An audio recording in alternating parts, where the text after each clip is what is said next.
Astaghfirullah. Bismillahirrahmanirrahim. Assalamualaikum warahmatullahi wabarakatuh. Alhamdulillah wassalatu wassalamu ala Rasulillah wa ala alihi wa sahbihi wa mawalah wa la hawla wa la quwata illa billahi wa ba'du. Alhamdulillah, segala puja dan puji hanya milik Allah subhanahu wa ta'ala. Salawat dan juga salam kita hadiahkan kepada Rasul kita Nabi besar Muhammad sallallahu alaihi wa ala alihi wasallam. Alhamdulillah, di pagi menjelang siang ini kita bisa kumpul kembali di Masjid Nidaul Ilmi, dan pembahasan di siang ini kita akan membahas satu hadis Nabi sallallahu alaihi wasallam tentang bahayanya menjadi hamba dunia. Kita baca hadisnya. An Abi Hurairah radhiyallahu anhu qala qala Rasulullah sallallahu alaihi wasallam ta'isa abdu dinar, ta'isa abdu dirham, ta'isa abdu al-khamisati, ta'isa abdul khamilati, in u'tiya radiya wa illam yu'ta sakhita, ta'isa wantakas wa idha shika falan taqas, tuba li abdin akhadha bi inani farashihi fi sabilillah, ash'atha ra'sahu mughbiratan qadamah, in kana fil hirashati kana fil hirashah, wa in kana fi saqati kana fi saqati, in ista'dhana lahum yu'dhana lahu, wa in syafa'a lam yushaffa'. Rawahul Bukhari.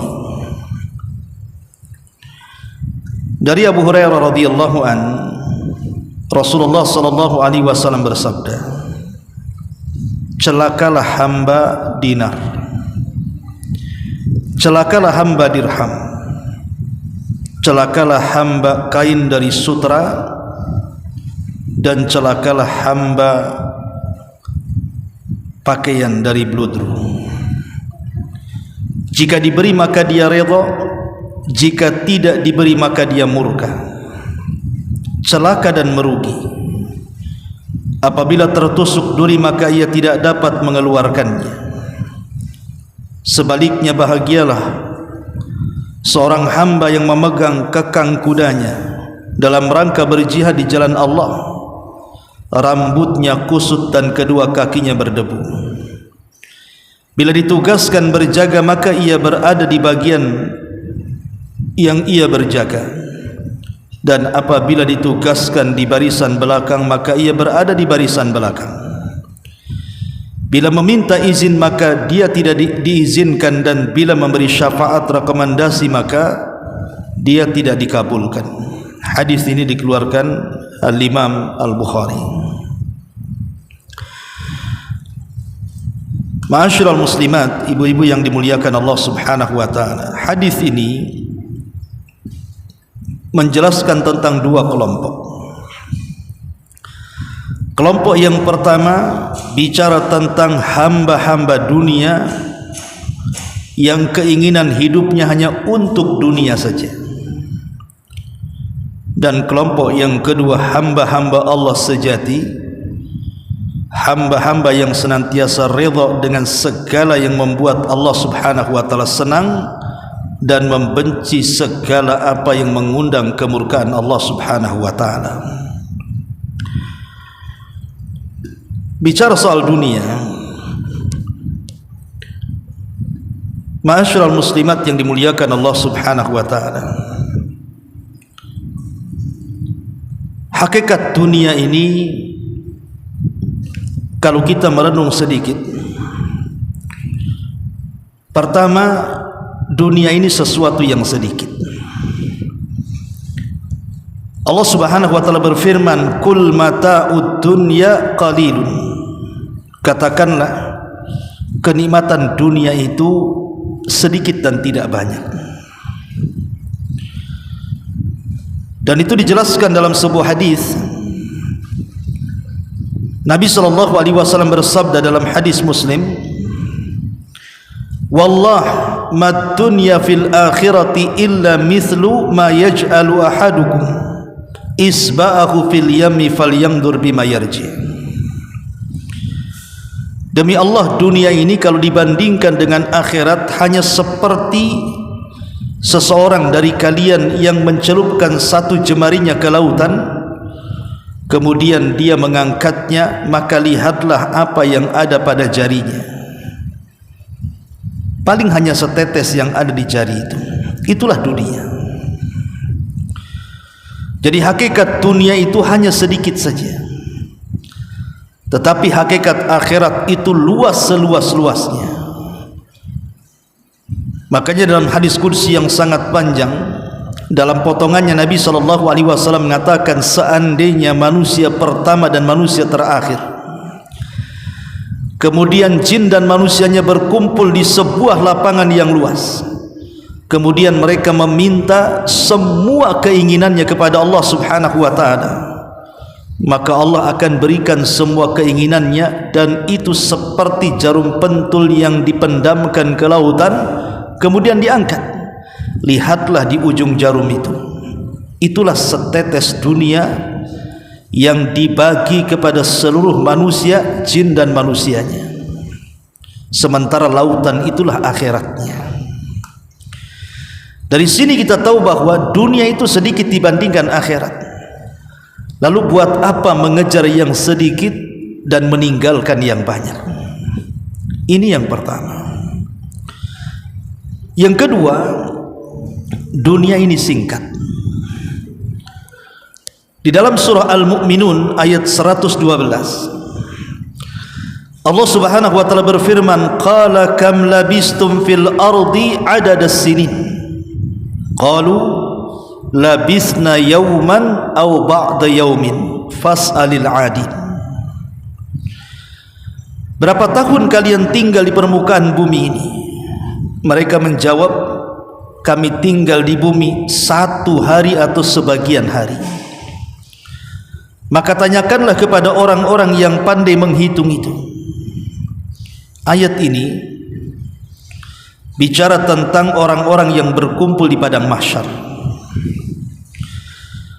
Jadi orang-orang yang berkumpul di padang mahsyar itu, mereka akan ditanya oleh Allah Subhanahu wa ta'ala, sewaktu kalian di dunia, berapa tahun kalian tinggal di sana? Maka manusia yang ada di padang mahsyar itu menjawab, sungguh kami tinggal di dunia boleh jadi 1 hari atau mungkin setengah hari. Ya, karena orang akan tinggal di padang mahsyar itu 50.000 tahun lamanya. Sementara manusia di dunia ini paling banyak mungkin 70, 80 atau 100 tahun sudah meninggal. Sementara orang yang berada di akhirat atau di padang mahsyar itu, mereka harus tinggal cukup lama. Makanya kalau kita lihat bandingan kehidupan dunia dengan akhirat itu, kehidupan dunia ini sangat singkat sekali. Sementara kehidupan akhirat itu sangat panjang sekali. Makanya ada istilah, sepanjang-panjangnya kehidupan dunia pasti dia pendek, tapi sependek-pendeknya kehidupan akhirat pasti dia panjang. Karena Allah Subhanahu wa taala berfirman, "Inna yawman 'inda rabbika ka alfi sanati mimma ta'udun." Sungguh 1 hari di sisi Rabbmu nanti di akhirat adalah seperti 1000 tahun seperti kalian hitung. Artinya 1 hari kehidupan akhirat itu bagikan 1000 tahun kehidupan dunia. Dari sini kita tahu hakikat dunia itu hanya singkat sekali. Ini yang kedua. Yang ketiga, dunia ini penuh dengan ujian dan cobaan. Selama manusia dilahirkan di dunia, maka selama itu manusia akan diuji dan dicoba oleh Allah Subhanahu wa ta'ala. Karena dunia bukan tempat istirahat. Dunia ini tempat ujian yang semua manusia pasti akan melewatinya. Ma'asyiral muslimat yang dimuliakan Allah Subhanahu wa ta'ala, Al-Imam Ibnul Qayyim rahimahullahu ta'ala, beliau mengatakan, Anna Allah Subhanahu wa ta'ala khalaqal ghaniyya wal faqira libtila'in wal imtihan. Sesungguhnya Allah Subhanahu wa ta'ala terkadang menciptakan ada manusia itu yang kaya raya, Allah cukupkan kehidupannya, tapi di lain sisi juga Allah ciptakan manusia itu ada yang miskin papa, boleh jadi mungkin susah untuk mencari makan dan kehidupan di dunia ini. Tapi dua-duanya, kata Imam Ibnul Qayyim, adalah cobaan dan juga ujian dari Allah Subhanahu wa ta'ala. Si kaya diuji dengan kekayaannya, si miskin juga diuji dengan kemiskinannya.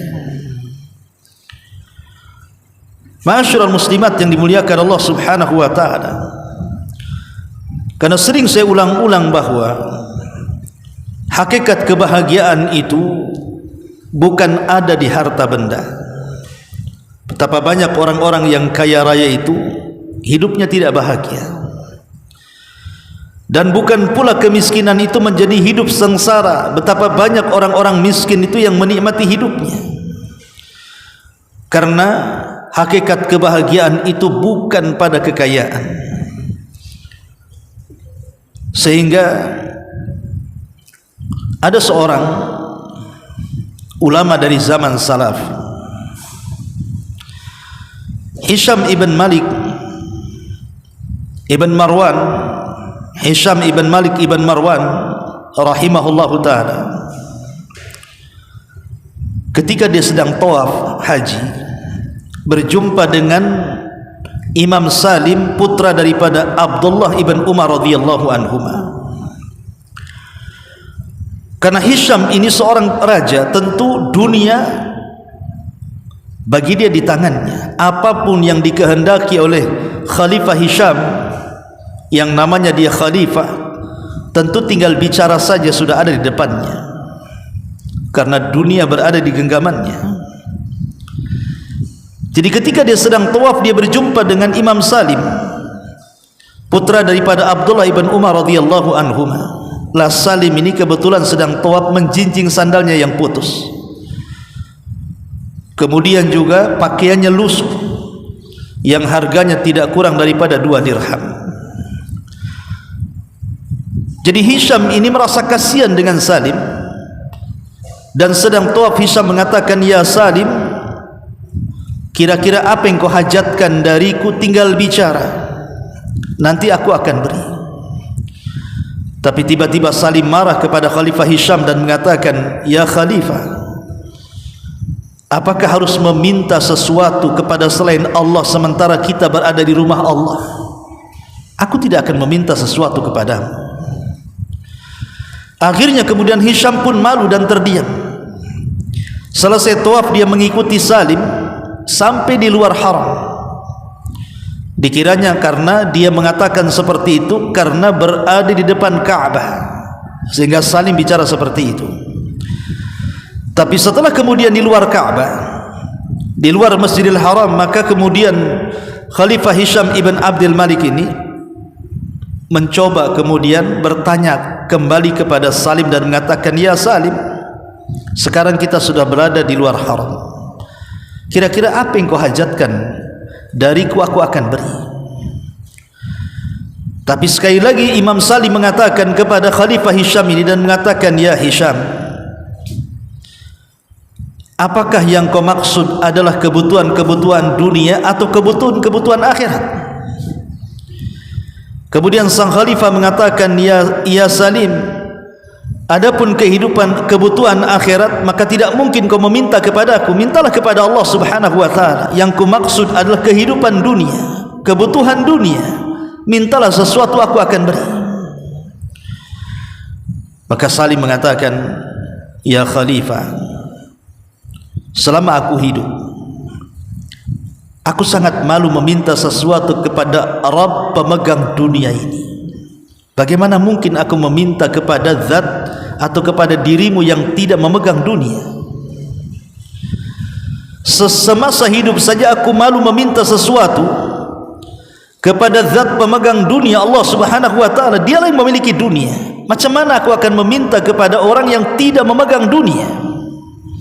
Karena dunia ini milik Allah Subhanahu wa taala. Maka kemudian sang khalifah pun menangis, kemudian mengatakan, duhai kiranya aku seperti Salim. Ma'asyiral muslimat yang dimuliakan Allah Subhanahu wa taala, begitulah hakikat dunia. Kita ini tidak memilikinya. Semua milik Allah Subhanahu wa taala.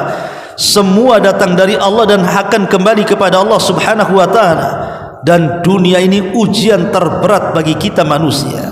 Sebagaimana Rasul mengatakan, setiap umat ini memiliki fitnah, dan fitnah umatku adalah dunia. Ma'asyiral muslimin wal muslimat rahimani wa rahimakumullah. Ini yang ketiga, bahwa dunia ini dipenuhi dengan ujian dan cobaan. Kemudian yang keempat, dunia ini sesuatu yang fana. Tidak ada manusia yang hidup selamanya di dunia. Seandainya mereka para nabi sekalipun, manusia-manusia mulia yang kita kenal sebagai para nabi, ulul azmi minar rusul sekalipun, mereka semua sudah meninggalkan kita. Tidak ada satupun nabi yang masih hidup sampai hari ini. Bahkan Nabi kita Muhammad sallallahu alaihi wasallam di usia 63 tahun juga meninggal dunia. Kalau seandainya manusia semulia para nabi dan rasul mereka meninggal dunia, macam mana kita yang bukan nabi? Tentu lebih layak untuk tidak hidup lama di dunia. Sementara para nabi yang manfaatnya sudah jelas kepada manusia, membawa keberkahan hidup mereka dunia dan akhirat saja, mereka diwafatkan. Macam mana pula kita yang terkadang tidak memberikan manfaat untuk diri, bahkan untuk orang lain, menginginkan hidup selamanya? Makanya dunia itu sesuatu yang fana. Itulah hakikat dunia. Ma'asyiral muslimat yang dimuliakan Allah Subhanahu wa taala, Aisyah radhiyallahu anha ummul mukminin, ketika beliau sudah tua, sudah sepuh. Aisyah itu kan buta matanya, Bu. Setelah dia tua, buta matanya. Jadi sebelum wafatnya Aisyah radhiyallahu anha ini, dia selalu menyedekahkan seluruh barang-barang yang ada di rumahnya.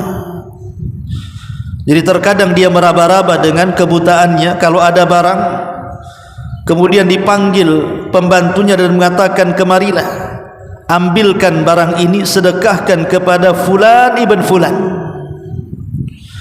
Maka besoknya gitu lagi, dia meraba-raba ada barang lagi, dia mengatakan kepada pembantunya, wahai fulan, ambillah barang ini, sedekahkan kepada fulan ibn fulan. Sampai satu isi rumah habis, sehingga tidak ada lagi barang yang disedekahkan, karena sudah tidak ada lagi. Sehingga kemudian Aisyah mengatakan kepada pembantunya dalam kondisi buta, carikan barang lagi, aku ingin bersedekah. Kata pembantunya, wahai ummul mukminin, sudah tidak ada barang, sudah kau sedekahkan semuanya. Kemudian pembantunya mengatakan, kenapa kau lakukan seperti itu wahai ummul mukminin? Apa yang kau sisakan di sini? Maka Aisyah radhiyallahu anha mengatakan, ingat bahwa akhirat itu jauh lebih baik dan lebih kekal. Wal akhiratu khairun wa abqa.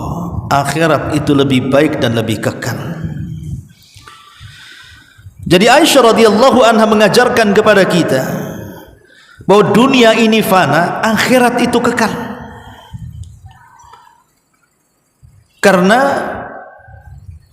dunia ini tidak akan lama, apapun di dunia ini tidak akan lama. Semua ada expirednya bahasa kitanya. Tidak ada yang kekal di dunia. Sebutkan apa yang kekal di dunia. Tidak ada yang kekal di dunia ini. Mau manusianya, mau binatangnya, mau jinnya, mau malaikatnya, mau tumbuh-tumbuhannya, semua ada waktu hidup mereka. Pasti satu hari mereka akan mengalami kematiannya. Itulah hakikat dunia. Hakikat dunia ini sangat pendek sekali, dan orang tidak mungkin fana. Ditambah kalau seandainya kita melihat usia manusia itu semakin kemari itu semakin pendek, bukan semakin panjang. Kalau dulu para nabi dan umat-umat sebelum Islam itu mereka diberikan usia yang panjang-panjang, tapi semakin ke sini bukan hanya posturnya yang lebih pendek, usianya pun lebih pendek. Makanya Nabi SAW hanya membatasi umur usia umatnya itu berkisar 60 sampai 70 tahun saja, sedikit yang melewati 70 tahun. Ya, karena dunia itu sesuatu yang fana. Ma'asyiral muslimat yang dimuliakan Allah Subhanahu wa taala, berkata Luqmanul Hakim kepada anaknya, "Ya bunai, wahai anakku, carilah dunia untuk akhirat, maka engkau akan mendapatkan keuntungan dua-duanya. Wala tabi akhirataka bidunya, dan jangan kau jual akhiratmu karena duniamu, karena itu akan merugikan kedua-duanya." Kenapa Luqmanul Hakim mengatakan kepada anaknya seperti itu? Seolah-olah dia mengisyaratkan bahwa kehidupan kita ini bukan di dunia, tapi kehidupan kita ini di akhirat.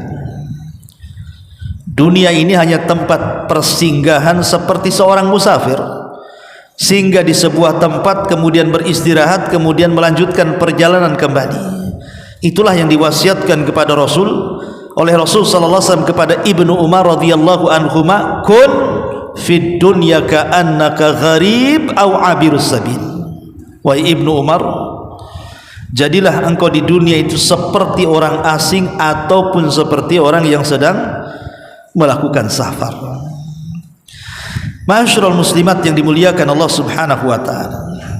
Ini yang kelima, yang keenam. Dunia ini sesuatu yang hina sesuai dengan namanya. Kenapa dunia disebut dunia? Dalam bahasa Arab dunia itu ad-dunya, karena ad-dunya itu artinya hina. Dunia itu artinya hina, ad-dana'ah. Lihat bagaimana sabda Nabi sallallahu alaihi wasallam, "Lau kanatid dunya ta'dilu indallahi janaha ba'udha, ma saqa kafiran minha syarbata ma'in." Kalau seandainya dunia ini ada sedikit manfaat di sisi Allah walaupun seperti sayap seekor nyamuk, tentu orang kafir tidak mungkin diberikan kesempatan untuk minum walaupun satu teguk dari air. Kata Nabi SAW, seandainya dunia ini ada manfaatnya walaupun sedikit, walaupun seperti sayap nyamuk, kata Rasul, tentu orang kafir tidak mungkin diberikan kesempatan walaupun satu teguk air di dunia. Tapi karena dunia itu tidak ada manfaat sama sekali, bahkan dunia itu mal'un, terlaknat, makanya orang kafir mereka bisa minum sepuas-puasnya yang mereka kehendaki. Lihat bagaimana Nabi SAW menjelaskan tentang bagaimana hinanya dunia. Bahkan Nabi SAW jelas-jelas mengatakan, "Ala inna dunya mal'unatun." Ingat, dunia ini terlaknat. Mal'unun ma fiha, bahkan orang-orang yang di dalamnya juga dilaknat. Baru Nabi SAW mengecualikan kecuali orang yang zikir kepada Allah, orang yang beribadah kepada Allah, orang yang mencari ilmu dan yang mengajarkan ilmu, barulah dunia manfaat bagi mereka. Ma'asyiral muslimat yang dimuliakan Allah Azza wa Jalla, Abu Darda radhiyallahu anhu mengatakan, i'lamu anna qalilan yughnikum khairun min katsirin yulhikum. Ketahuilah bahwa sedikit dunia yang kalian miliki, ketika kalian merasa cukup dengan apa yang diberikan Allah, itu lebih baik dibandingkan banyak tapi melalaikan kepada Allah Subhanahu wa ta'ala. Dunia sedikit tapi menjadikan kita taat, itu lebih baik daripada banyak dunia menjadikan kita bejat. Karena rahasia bejatnya manusia itu ada di dunia, dan itu berdasarkan firman Allah Subhanahu wa ta'ala, kalla innal insana la yatgha an ra'ahu istaghna. Sekali-kali jangan seperti itu. Ketika dunia menguasai dia, maka dia pun melampaui batas. Lihat Qarun, dijelaskan dalam sejarah Qarun itu, dia adalah termasuk kaum daripada Nabi Musa alaihi salam. Orangnya soleh pada awalnya, bahkan dia ahli daripada qiraah Taurat. Jadi dia memiliki suara yang sangat indah sekali Qarun itu, sampai disebut munawwir. Saking indahnya suara Qarun kalau membaca kitab Taurat itu. Jadi diundang kemana-mana untuk membaca Taurat. Satu hari dia datang kepada Nabi Musa alaihi salatu wassalam, minta agar doa-doanya dikabulkan. Akhirnya Nabi Musa mengajarkan kepada Qarun Ismul A'zam, nama Allah yang agung, yang dengan nama itu dia bisa berdoa dan doanya mustajab. Setelah dia menguasai Ismul A'zam, maka dia meminta kepada Allah Subhanahu wa ta'ala untuk dibukakan dunia kepadanya, dan Allah kabulkan permintaannya. Maka dengan sebab itu Qarun menjadi manusia yang paling kaya raya di zamannya. Tapi apa yang terjadi? Ketika dunia dibentangkan kepada Qarun, bukannya dia mengabdi kepada Musa dan memperjuangkan agamanya, justru dia menghina Musa dan hendak membunuhnya. Apa yang terjadi? Maka Allah Subhanahu wa ta'ala katakan, fa khasafna bihi wa bidarihi al-ardh. Kami tenggelamkan Qarun dan seluruh kekayaannya. Itulah dunia. Rahasia bejatnya manusia itu ada di dunia. Ma'asyiral muslimat yang dimuliakan Allah Subhanahu wa ta'ala.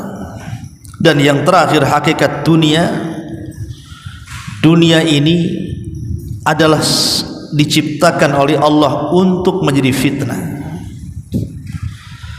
Untuk menjadi fitnah. Betapa banyak kemudian orang-orang terfitnah dengan dunia, sehingga ketika kemudian dia mencari dunia itu tidak pandang bulu apakah yang halal, apakah yang haram, ataukah yang boleh, ataukah yang tidak boleh, apakah yang baik, ataukah yang tidak baik, semua dia ambil. Nabi SAW mengatakan, ya'ti 'alan nasi zamanun la yubalil mar'u bima akhadal mal aminal halali am minal harami. Akan datang zamannya, kata Rasul, manusia tidak akan peduli lagi soal mencari dunia, apakah yang dicarinya halal ataukah yang dicarinya haram. Maka manusia sudah tidak peduli lagi, dan zaman itu sudah ada hari ini. Lihat hari ini orang-orang yang mencari harta, nggak peduli mereka, yang penting kaya. Mereka mau menipu, tidak merasa bahwa dia sedang menipu. Mereka mengejar dengan riba, dia tidak peduli kalau riba itu dosa besar. Mengambil hak orang lain dengan cara mengurang-urang takaran, timbangan, meteran, atau curang dalam dagang, nggak peduli. Yang penting untung banyak.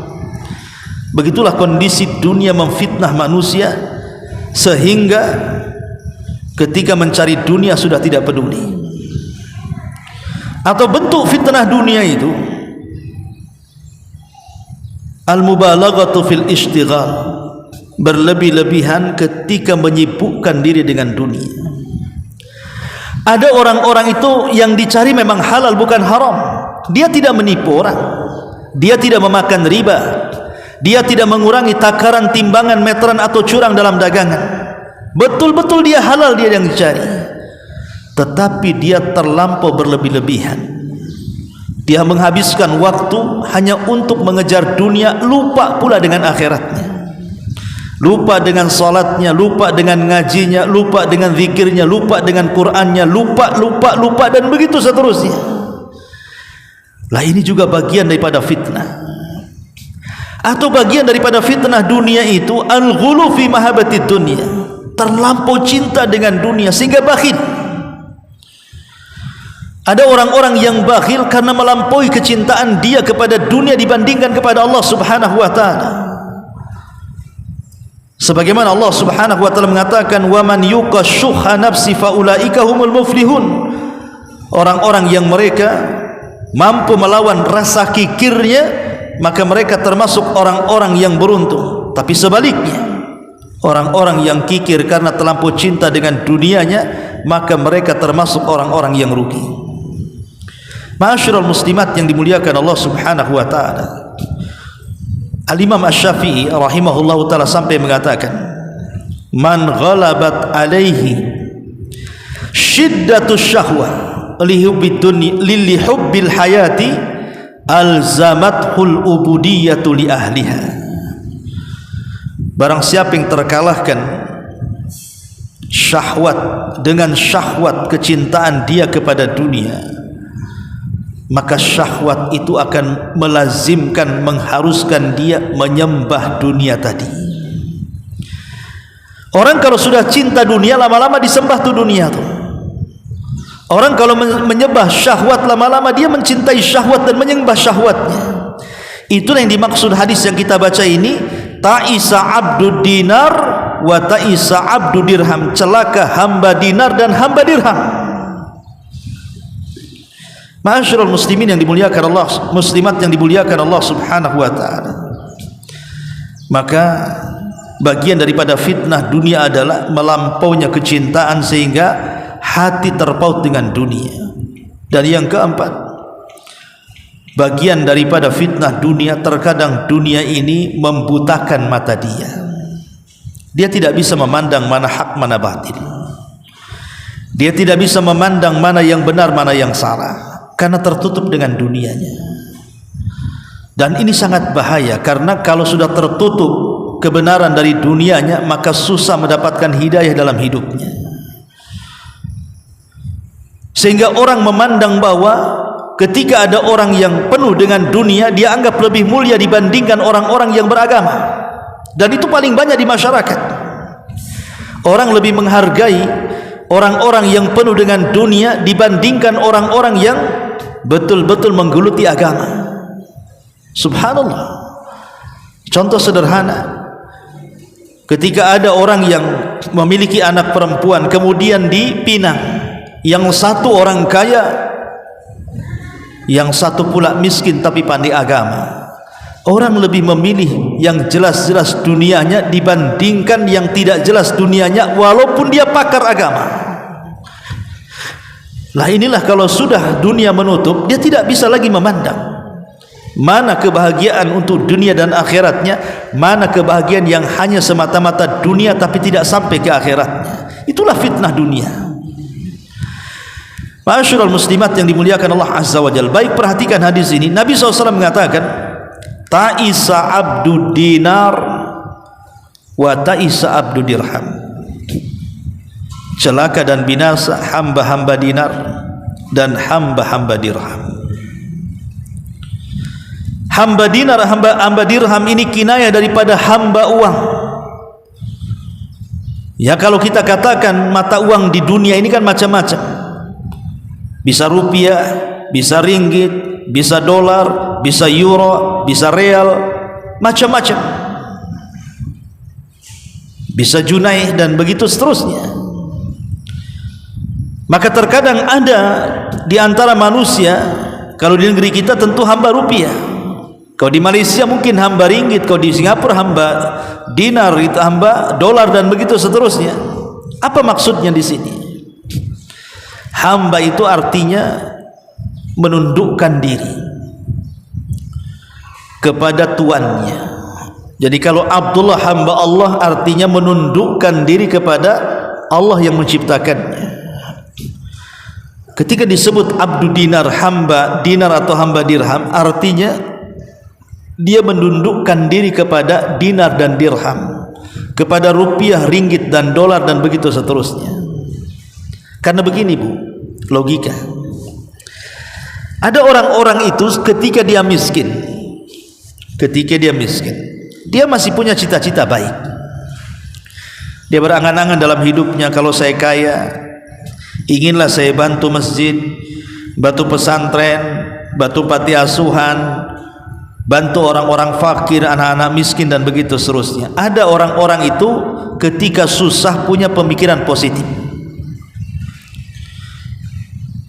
seolah-olah ketika dia sudah kaya dia bisa mengatur kekayaan. Tapi apa yang terjadi? Setelah Allah bentangkan dunia kepadanya, mungkin enggak dia yang mengatur dunia atau dunia mengatur dia? Sedikit sekali orang yang mampu mengatur dunia. Kebanyakan orang itu diatur dunia. Dan kalau dunia yang mengaturnya, maka cita-cita mulia sewaktu miskin setelah kaya itu hanya dongeng belaka Bu. Hanya omong-omon bahasa sekarang ini. Ngomong saja nggak jelas. Iya, waktu miskin Anda ngomong seperti itu. Kalau sudah kaya belum tentu. Cita-cita ketika miskin ingin membantu, ingin membangun pesantren, membangun masjid, menolong orang-orang miskin dan begitu seterusnya, itu hanya omong kosong. Karena kalau dunia sudah di tangannya, terkadang betapa banyak orang yang kemudian terobahkan dengan dunia. Umar bin Khattab radhiyallahu anhu, ketika dia mendengar Palestina jatuh ke tangan kaum muslimin dalam perang Al-Quds yang dipimpin oleh Abu Ubaidah ibn Jarrah dan juga Khalid bin Walid radhiyallahu anhuma, kebetulan padri yang memegang kunci Baitul Maqdis, dia tidak mau menyerahkan kunci itu kecuali kepada khalifah kaum muslimin, maksudnya Umar ibn Khattab. Akhirnya kemudian Umar pun datang dengan Aslam pembantunya, berdua saja dari kota Madinah menuju Palestina. Subhanallah, berani dia berdua saja. Padahal dia pemimpin kaum muslimin kan, dia tidak takut di jalan dicegat orang dan begitu seterusnya kan. Tapi itulah Umar bin Khattab. Ketika sampai di Syam, di Palestina, maka dia bertanya kepada orang-orang, di mana tenda pemimpinku Abu Ubaidah ibn Jarrah.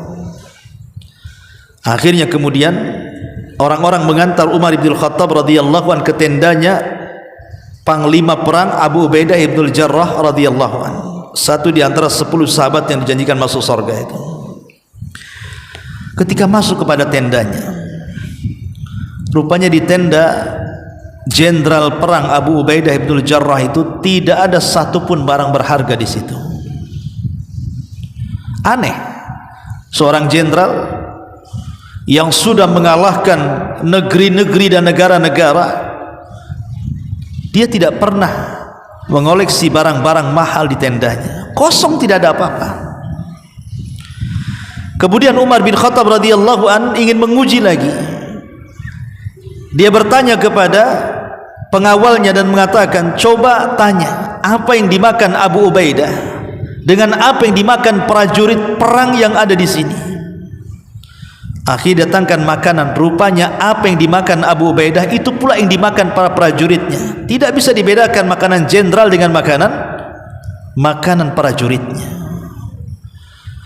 Maka Umar bin Khattab radhiyallahu anhu ketika berjumpa dengan Abu Ubaidah, dia menangis dan mengatakan, ya Abu Ubaidah, kulluna ghayyaratna dunya illa anta ya Abu Ubaidah. Wahai Abu Ubaidah, kami semua terobahkan dengan dunia kecuali engkau. Kami semua dirobah dengan dunia kecuali engkau wahai Abu Ubaidah.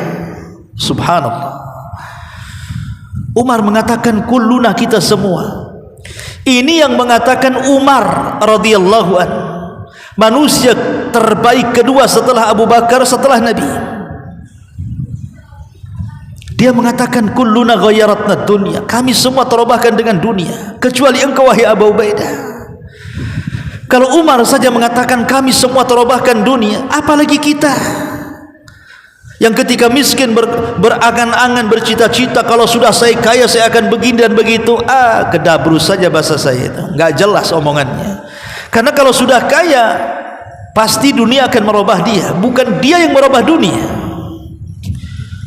Masyarul muslimat yang dimuliakan Allah Azza wa Jalla, kalau dahulu di zaman Bani Israel ada orang namanya Bal'am ibn Ba'ura, orang yang termasuk abid min ubadi Bani Israel, terkalahkan dengan dunia dan mati su'ul khatimah, apalagi kita. Maka kalau beramal itu tidak usah nunggu kaya, sebab kalau sudah kaya belum tentu dia beramal. Sekarang inilah yang kita hadapi. Karena kata Imam Hasan Al-Basri rahimahullahu ta'ala, waktu yang sudah lewat tidak mungkin kembali. Waktu yang akan datang belum tentu kita akan sampai di waktu itu. Maka yang memungkinkan waktu sekarang yang sedang kita jalani. Itulah beramal saleh. Masyarul muslimat yang dimuliakan Allah subhanahu wa ta'ala. Makanya kemudian Nabi SAW mengatakan, ta'isa abdu dinar wa ta'isa abdu dirham, celaka hamba dinar, hamba dirham, hamba rupiah, hamba dolar, hamba-hamba yang lainnya. Karena betapa banyak orang yang terubahkan kehidupan akhiratnya karena dunia yang dimilikinya. Betapa banyak orang baik jadi jahat setelah punya dunia. Betapa banyak orang saleh jadi toleh karena dunia. Bahkan dunia ini merusak segalanya. Suami istri bisa bercerai gara-gara dunia. Teman yang akrab yang baik bisa bermusuhan gara-gara dunia. Ahli waris bisa bunuh-bunuhan karena dunia. Dan begitu seterusnya. Ya. Makanya jangan sampai kemudian kita hambakan diri kita ini dengan dunia. Dengan cara apa? Cukuplah dunia ini diletakkan di tangan kita, jangan sampai masuk ke hati kita. Itulah yang disebut dengan zuhud artinya. Zuhud itu meletakkan dunia di tangan dan tidak meletakkan dunia di hati. Hati ini fokus untuk Allah. Makanya Hasan al-Imam Sufyan al-Thawri rahimahullahu ta'ala, Sufyan al-Thawri rahimahullahu ta'ala pernah ditanya, wahai Imam, Sufyan ini kan orang kaya, orang kaya raya, dan dia juga ulama. Kemudian dikatakan kepada Imam Sufyan al-Thawri, ya Imam, engkau ini selalu bicara tentang pentingnya zuhud di mimbar-mimbar, sementara engkau kaya. Seolah-olah orang yang bertanya ini tidak paham makna zuhud, dan dia pahami kalau zuhud itu harus miskin, harus compang-camping, harus tidak punya uang, mungkin begitu. Sehingga dia bertanya kepada Sufyan al-Thawri, engkau ini kaya raya tapi engkau bicara zuhud. Maka Sufyan al-Thawri mengatakan, kenapa aku harus kaya, kata Sufyan al-Thawri, supaya aku tidak menjilat pemerintah. Kalau aku miskin bisa saja aku menjilat pemerintah, dan aku tidak bisa mengucapkan kalimat yang hak kepada pemerintah. Ketika sudah menjilatkan susah untuk menasihati, karena sudah terjilat dia. Kemudian kata Sufyan al-Thawri, adapun zuhud adalah meletakkan kekayaan di tangan dan tidak meletakkan kekayaan di hati. Sebab kalau seandainya kekayaan diletakkan di hati kita, jangan cerita uang triliunan atau miliaran, ratusan ribu saja kalau hilang, itu kayak kiamat bangkit dari kuburan tuh. Pamannya ibu kehilangan dompet, wah kayak kiamat tuh. Udah kayak dunia ini menimpa dia kan gitu. Tapi kalau seandainya kekayaan itu diletakkan di hati, datang ke tangan, pergi berpindah tangan. Jadi kalau datang kekayaan itu hanya sebatas di tangan. Kalaupun pergi itu hanya berpindah dari tangan. Maka hati tidak akan terpengaruh dengan kekayaan yang datang dan pergi itu. Tapi kalau kekayaan diletakkan di hati, maka datang kekayaan itu akan menjadi cinta, dan ketika pergi akan menjadi sedih. Itu kalau diletakkan di hati. Tapi kalau diletakkan di tangan, ya hanya sebatas datang ke tangan dan pindah dari tangan ke tangan, itu saja. Supaya kita tidak menjadi hamba dinar. Memang agak sulit gitu ya untuk menjauhkan kita dari harta kalau harta sudah depan mata. Tapi yang jelas bahwa seorang muslim itu harus setiap hari belajar zuhud. Belajar zuhud supaya kalau kehilangan sesuatu dari dunia, sedihnya tidak melampau, dan kalau datang kekayaan pun bahagianya tidak membuat dia lupa diri. Masyarul muslimat yang dimuliakan Allah Subhanahu wa taala. Kemudian Nabi SAW mengatakan, ta'isa abdul khamisah wa ta'isa abdul khamilah. Celaka hamba busana, hamba pakaian. Dan ini khusus kepada kaum hawa ya. Sebab kalau bapak-bapak sih nggak peduli dengan pakaianmu.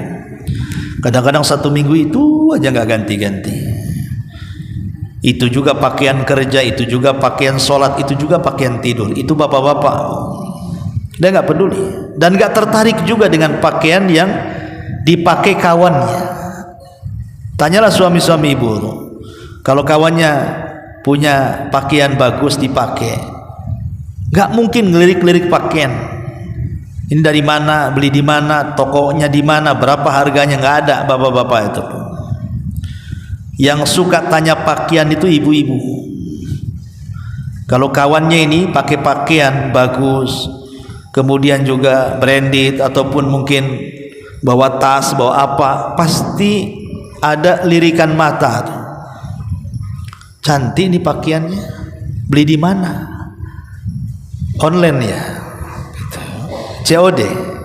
Berapa harganya? Berapa hari datangnya? Bisa nggak saya kasih nomor telepon penjualnya? Nawar bisa nggak ya? Itu kadang-kadang itu yang begitu tuh perempuan tuh.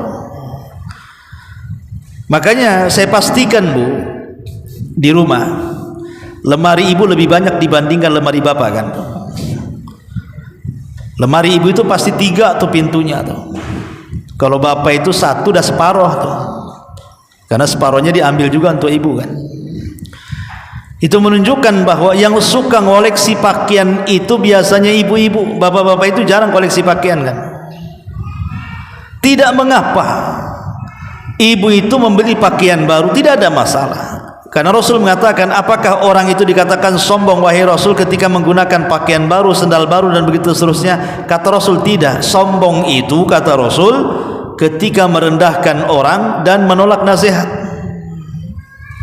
Artinya tidak dilarang.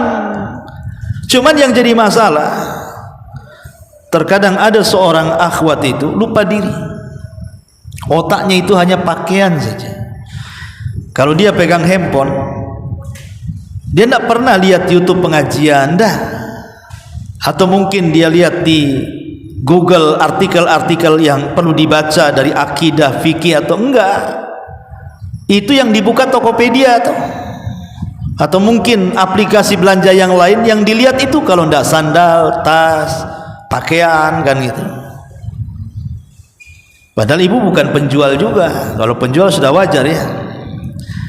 Lah ketika kemudian ibu disibukkan setiap hari seperti itu, hanya kemudian mengecek harga pakaian, model pakaian, harga tas, model tas, harga sandal, model sandal, dan begitu seterusnya, seolah-olah waktunya hanya untuk itu saja. Itulah yang disebut dengan ta'isa abdul khamisati wa ta'isa abdul khamilati.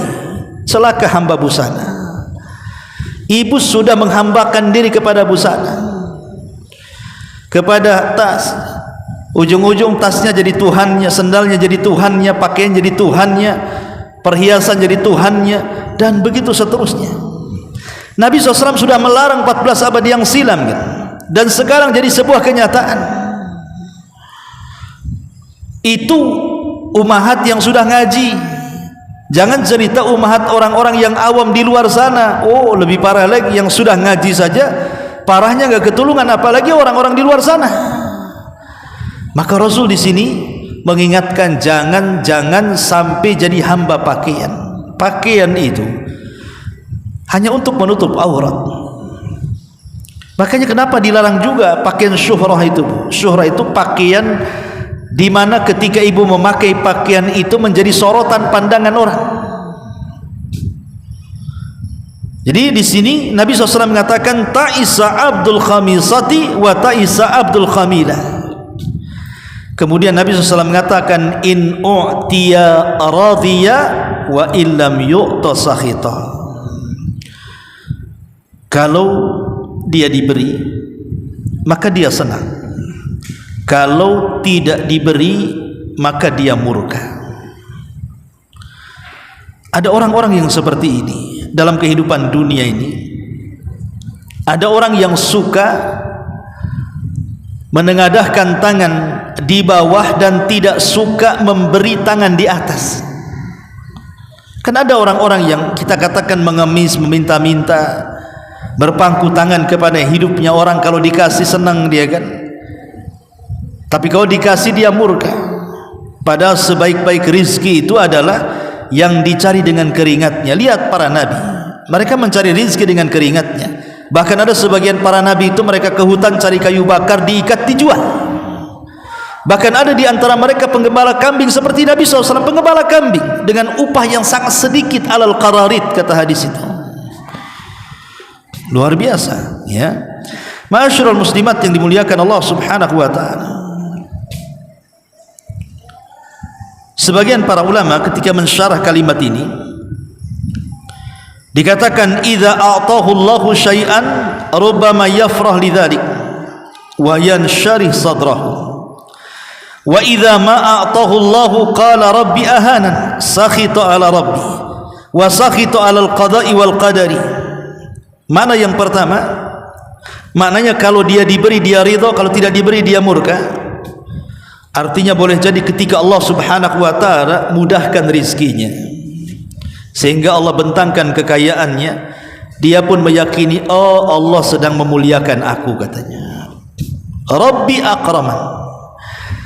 Tapi kalau seandainya disempitkan rizkinya, maka dia mengatakan Rabbi ahanan, Rabbku sedang menghinakan aku. Ada orang yang seperti ini, Bu. Dulu pernah saya ceritakan, saya pernah ketemu orang, Bu. Orang sudah tua sekali. Orang ini enggak sholat, enggak pernah sholat, sudah tua, tapi dunia mudah bagi dia. Jadi dia cerita sama saya, rasanya Allah ini sedang memuliakan saya, nak, katanya. Jadi saya tanya, Bu, apa yang Allah muliakan kepada ibu? Iya, dulu saya punya suami pertama luar biasa, dia pedagang sampai punya toko banyak.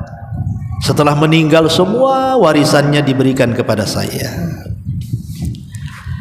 Kemudian setelah itu saya menikah lagi, suami saya orang kapal, nak, katanya.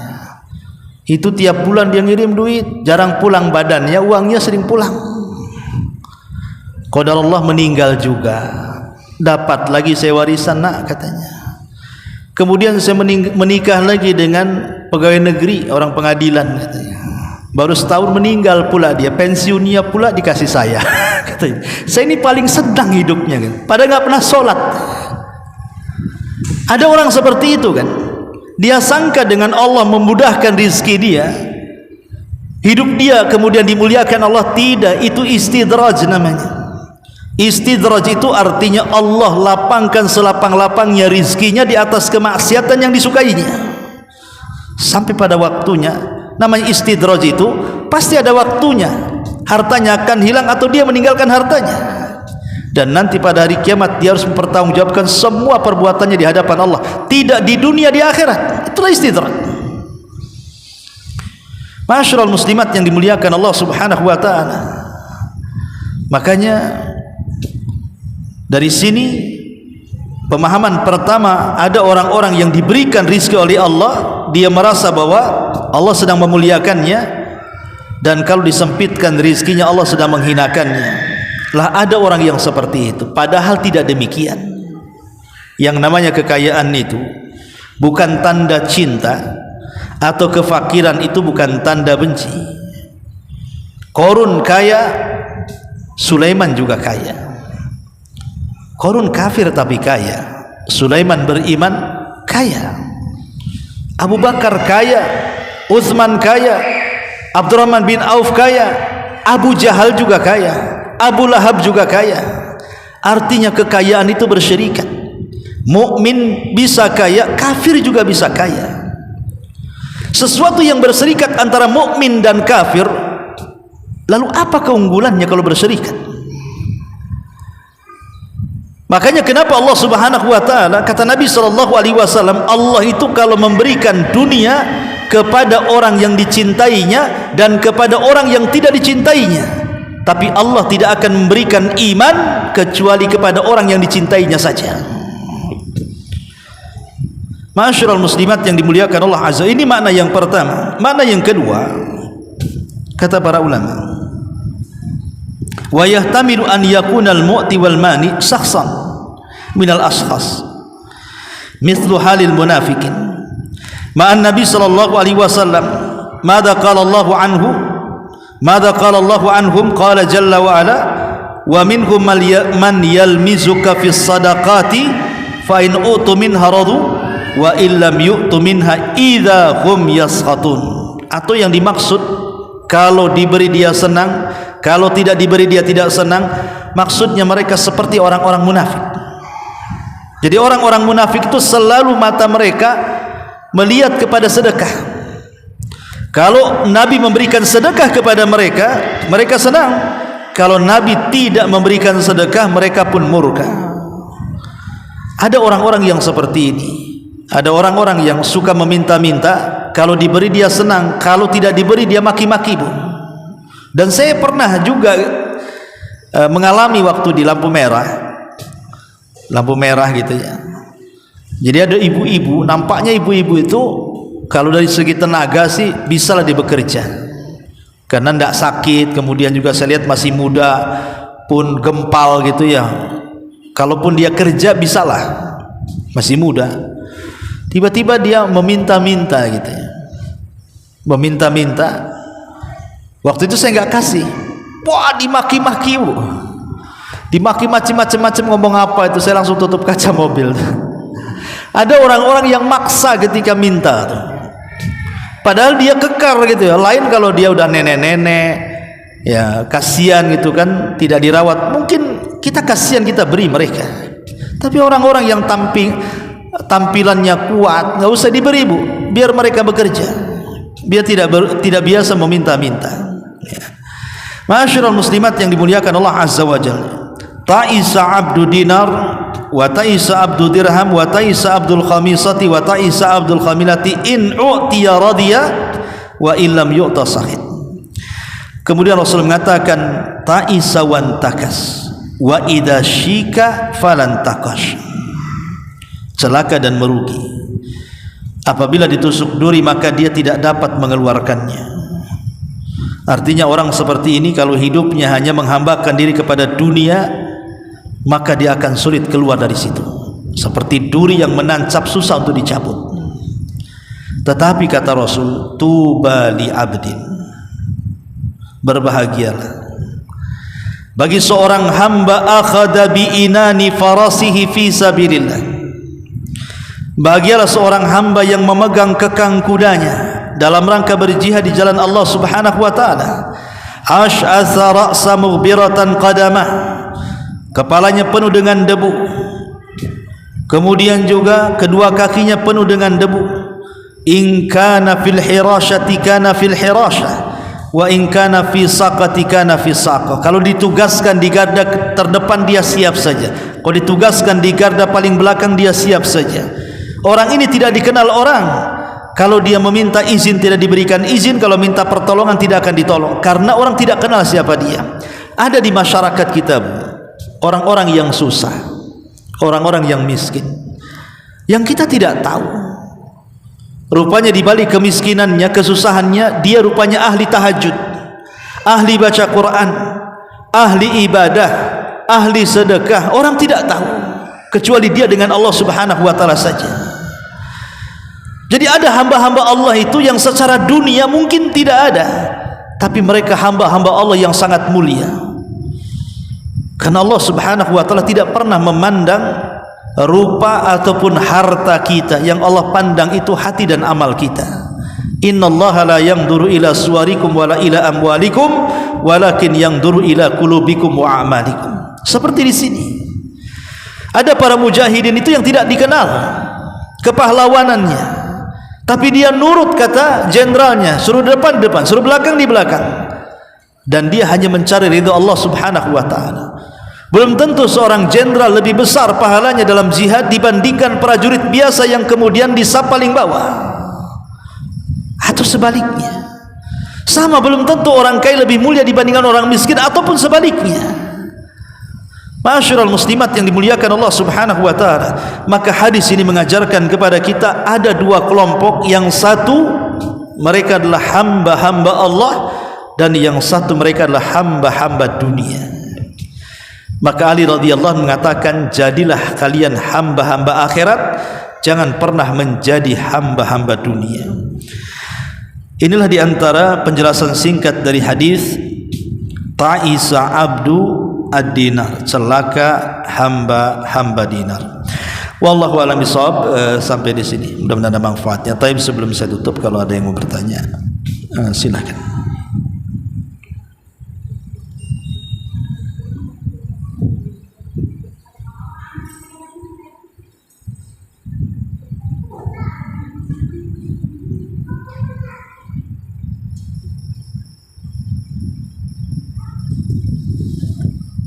Ada.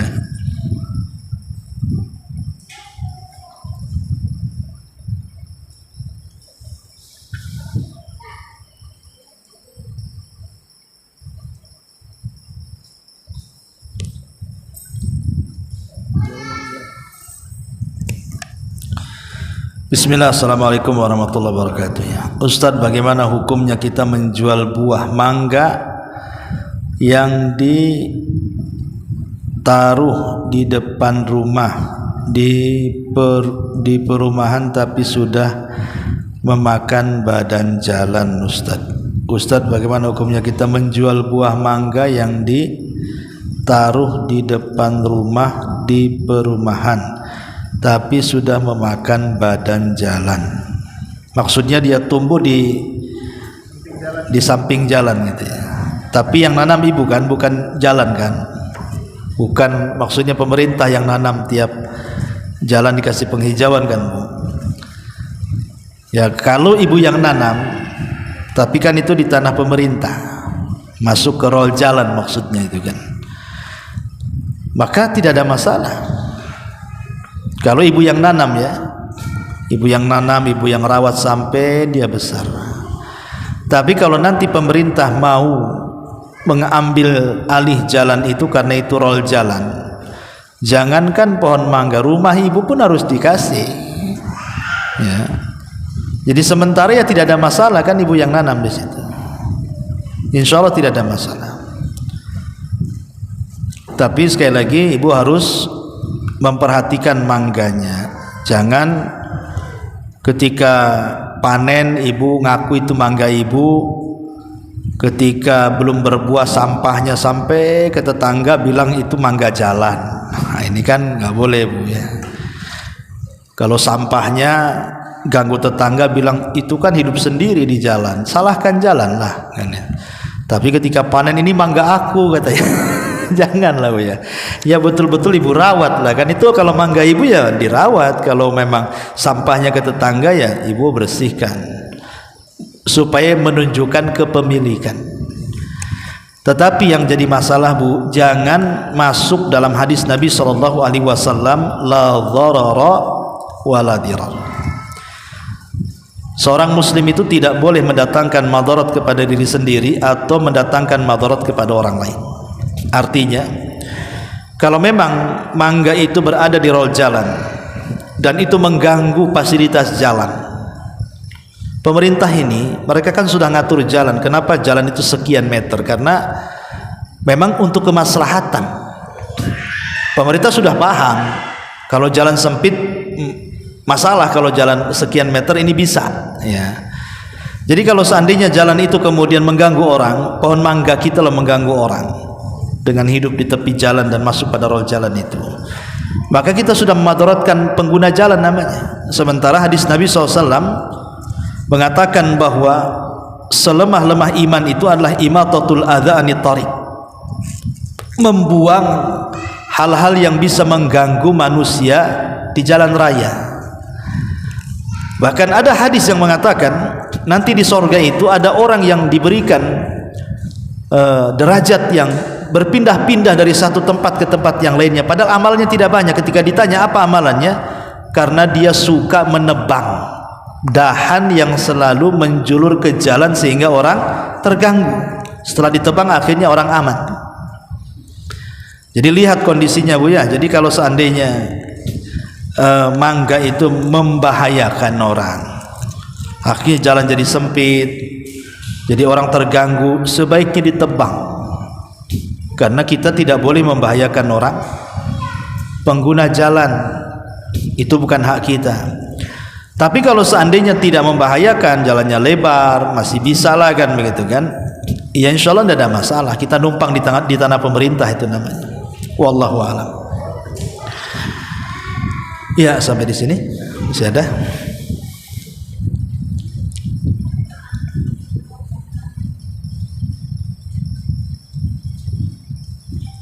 Baik, kalau enggak ada kita tutup. Subhanallah bihamdika, asyhadu an la ilaha illa anta, astaghfiruka wa atubu ilaik. Allahu taala alam. Assalamualaikum warahmatullahi wabarakatuh.